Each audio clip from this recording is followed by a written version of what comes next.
Yes, hi, amazing people.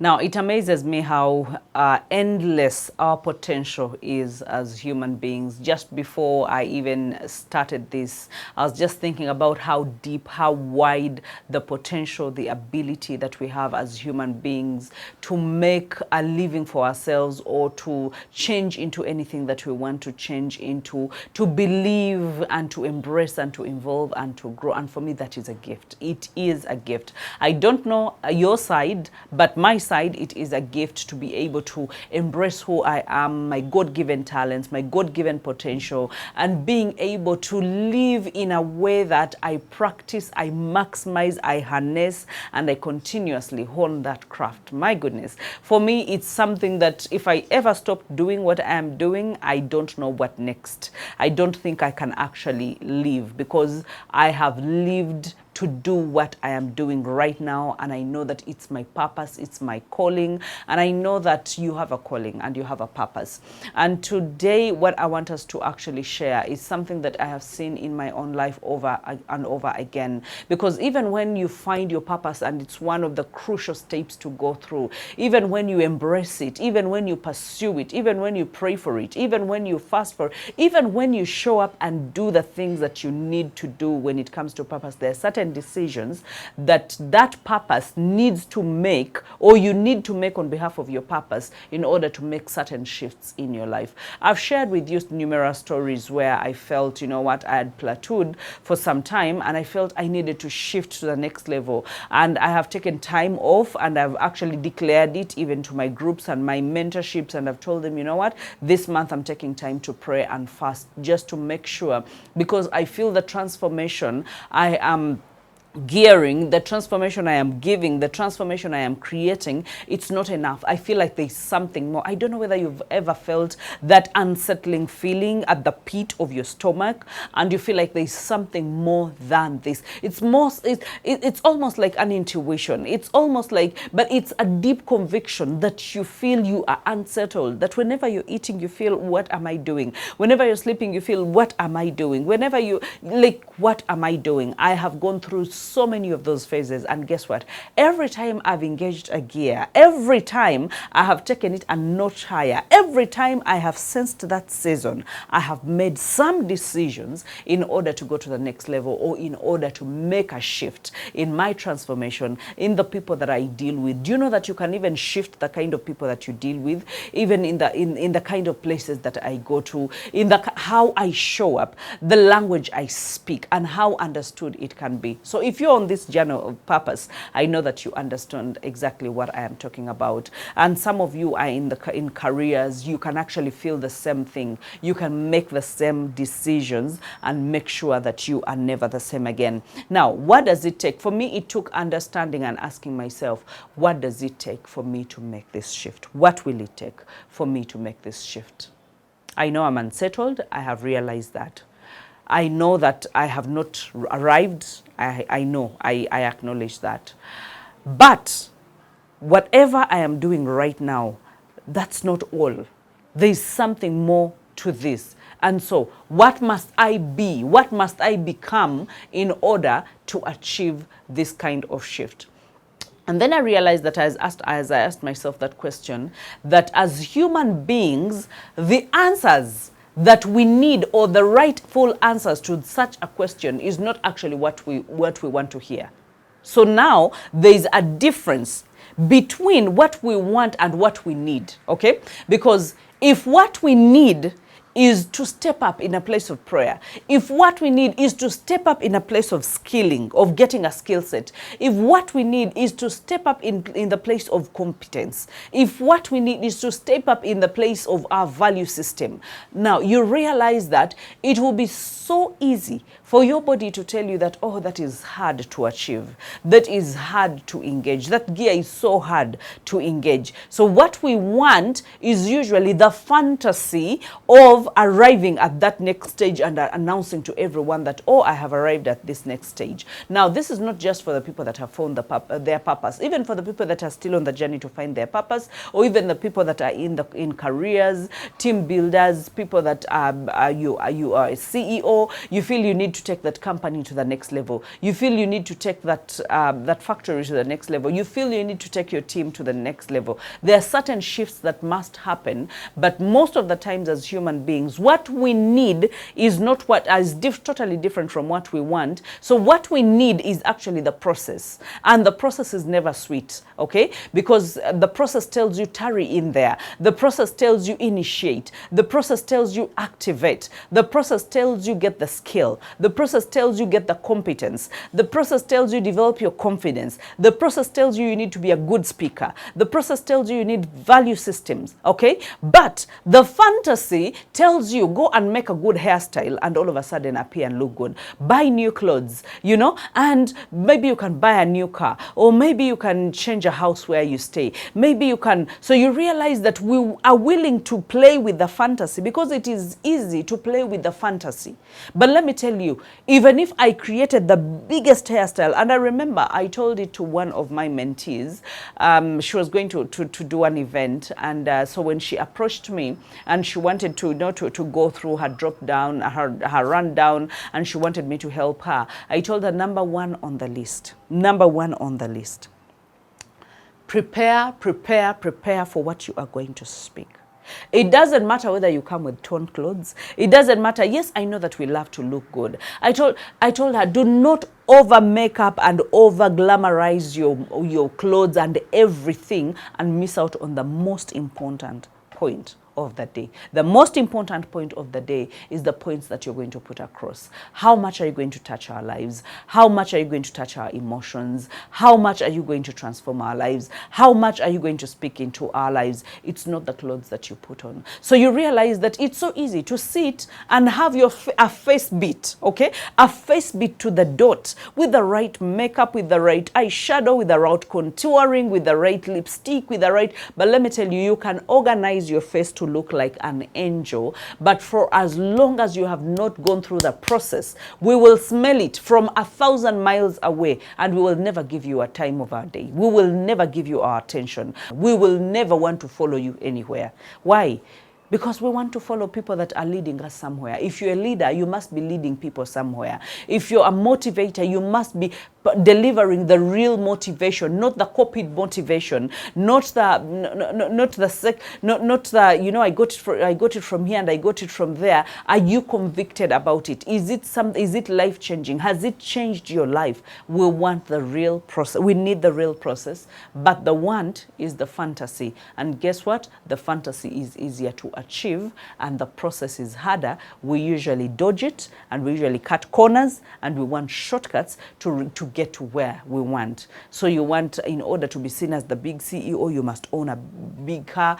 I'm not saying that owning those things is bad, but let me tell you, for as long as your company can stay, can go through the thick and the thins, you can lead your team, you can be able to master the art of bringing in more profits, of keeping the company afloat amidst all turmoils and all storms.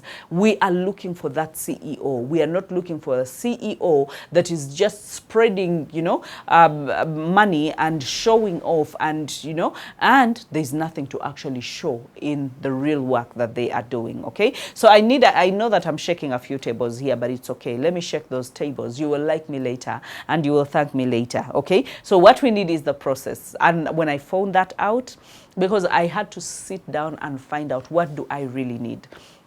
And I knew that what I needed, and I've told you so many times, and I have not gone out of it. I told you that for some time I said, you know what, I don't even need to buy new clothes for this amount of time. It's not about the new trendy, fashionable clothes that I put on. No, it's about the real transformation. The people on the ground, what are they taking? Are they changing? Are they growing? Are they evolving? Are they, if it's to invest, I will invest. It's not about how much I get out out of it, because the earning season will always be there. And I have earned from my gift. I've earned from my potential, even more than I ever imagined I could actually earn from it. But for me, if I want to switch to the next level, it's the process that I go for.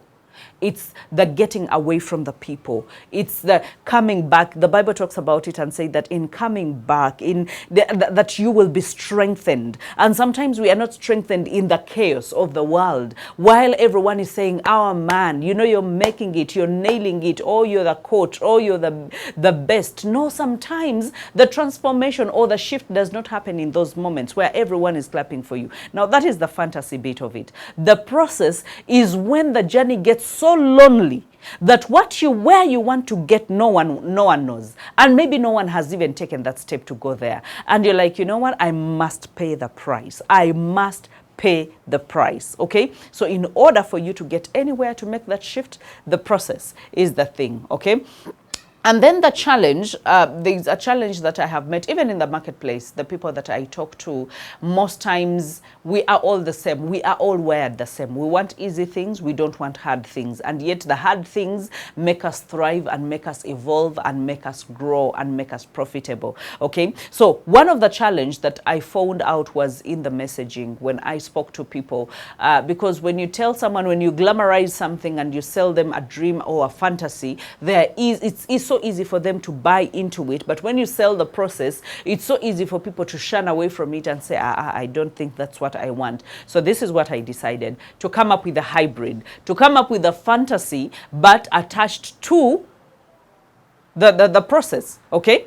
I show you, and for everyone that has been through my mentorship has actually gotten the hybrid, because I decided long ago and knew that we are all the same as human beings. If I glamorize it and talk about all the good things that you're going to get out of it, I mean, so many of you are going to come. But again, I need to be able to give you the real thing. So I am going to give you the process, and I am going to give you the fantasy that you need. I am going to co-join them and have a hybrid. And so many times, even when I talk to myself about the next level that I need to go to and the shift that I need to make to, I give myself the hybrid version. I tell myself, yes, there is this, the fantasy, that's the fantasy bit of it, because I'm not going to stick my neck on only the process and only the process and only the process. But I'm going to tell myself, okay, there's transformation that is coming. But again, when transformation is coming, when I grow, there are certain things that are never going to be the same. For example, have you ever, when you change, not even changing jobs, that you get promoted or you get paid more money, you realize that what you eat starts changing, how you dress starts changing, your apartment changes, the car you drive changes. Why? Because there has been a shift. So that means we just don't want people to get stuck in the fantasy mode and the things and the shiny objects. But the shiny objects are as the result of the blessing. The real blessing is the internal shift. The real blessing is the internal change. It's not the shiny objects that everyone sees, because it's after people see you with a new car and they're, oh, you're blessed. It's a blessing. Oh, congratulations. Let me tell you, the real congratulations should be from the inside, that you feel there is a shift, there is a change, and those are the decisions that we need to make in the journey of growth and in the journey of purpose. I know it's a hard message, but we have to take it, because I'm not going to talk about, oh, get rich, oh, in order to get, oh, these are the 3 secrets to doing this. No. I am saying I'm actually talking about the 3 decisions that you have to take on behalf of your purpose in order to make that shift and in order to get to where you want to get, okay? So I know you've understood the hybrid, and let's dive into the number 1 point is stop measuring in the minor stuff. Stop measuring in the minor stuff, okay? Stop doing what's not working, okay, and what can never work. Now, so many times we are told that winners don't quit, and we take it literally that winners don't quit. But you realize that all winners quit on things that do not work and will never work, and they embark on a journey on the things that they think will work and they actually desire. So I will tell you that every successful person has quit something. Because in order for you to say yes to something, you must have said no to something. Or if you say no to something, you must say yes to another thing. So you realize that so many of us are in this game, or whatever it is, the leadership, the CEO, the coaches, you know, whatever it is, the team leaders, the managers. And I know that you're a leader in your own category, but you realize that even in the normal life, you have to realize that whatever I'm doing, I have stretched it long enough and I don't think it's going to work. Just put it in the normal life. Look at some relationships. Today, I was actually talking to Tim, and we were talking about a certain relationship, not someone else's relationship, because some of us, when we talk about relationships, we only understand romantic relationships. But this is a normal, you know, kind of relationship where we had a relationship with someone, but I was not willing to mend that relationship. And so I said, no, I am not willing to mend this relationship. And Tim actually told me today and told me that, Hilda, you are an individual and you have a right. I know for sure you're a person who does not pretend. You call a spade a spade. And so if you do not want to mend a certain relationship, you have your reasons as to why you don't want to mend that relationship. And I respect that reason, and I love it that you never hide anything. You come out point blank, and I actually talk about it. And I remember making a statement to him and told him that some relationships are meant to stay, or some broken things are meant to stay broken. Not everything that breaks that you're supposed to step in and mend, that you're supposed to bring a safety pin, that you're supposed to come with a glue, that you're supposed to come and work so hard at fixing it. Yes, certain things are fixable and they're meant to be fixed, but there are certain things that are meant to stay broken. Okay, so when I talk about you being able to realize what's not working and what's working, that means it's upon you to know that, okay, I have pulled, even in the Luganda saying that, you've been pulling it, and it's just not working. It's not yielding. The relationship you have tried. Love, no fuka makanika. You have gone under the car. You have tried to fix the wires, you know, and certain things are just not just not working. Certain things are meant to be left. You do not measure in the small game or in the petty things, okay? Don't do those time wasters. Don't dwell on the time wasters, the small things that are time wasting. Have you ever had a major project to do, okay? And you took so much time doing petty things about that project instead of doing the core things. And then you deem the core thing as the hard thing. And so that means you keep it away for so long, and you keep doing the things that you're not supposed to even waste time. The things that would have worked themselves, you're busy fixing those things instead of fixing the major thing, okay? So remember the 3 decisions to make in order for your purpose to make a shift, or for your life to make a shift. Stop dwelling and stop measuring in minor stuff. Stop doing what's not working and what will never work. Winners are the best quitters. If you've never heard it from anyone, get it from me. If you've done, there are certain businesses that we do, and indeed you have done and you have reinvested, you have done everything in your power, and at some point you just need to surrender and step away and say, okay, I think this is it. And then there is a point. Now, there is a different side of the coin where we talk about patience and resilience and keeping on and holding on. But wisdom will tell you that you've tried long enough, and I don't think this is it. I don't think this is going to pay off. I don't think this friendship is taking you anywhere. I don't think this, for example, we have tried on weight loss, maybe diets and different things to do weight loss, but you realize that you've done something over and over and over again. I think I told you not of recent, but some time back, a year ago, I embarked on intermittent fasting. It had worked for me some time ago, and intermittent fasting refused to work. And I would not kill myself on intermittent fasting because I want to lose weight. I had to just chill it for some time and just embark on, you know, something totally different, okay? And I said, you know what, I'm taking matters into my own hands, and I am quitting on this, and I am restarting on something else. And I told you some time back that after I took that break and came back to intermittent fasting, it actually worked for me. But I had to quit in order to come back for it to actually work out for me. So you realize you have to make decisions. Those decisions are supposed to be made by you, not anyone else. If you need to quit on something, you are the best person to call that shot. And sometimes we quit momentarily and we come back to it, and sometimes we quit totally and we never come back to that thing, okay? So I need you to let that sink, make that decision, think through it. We're coming right back.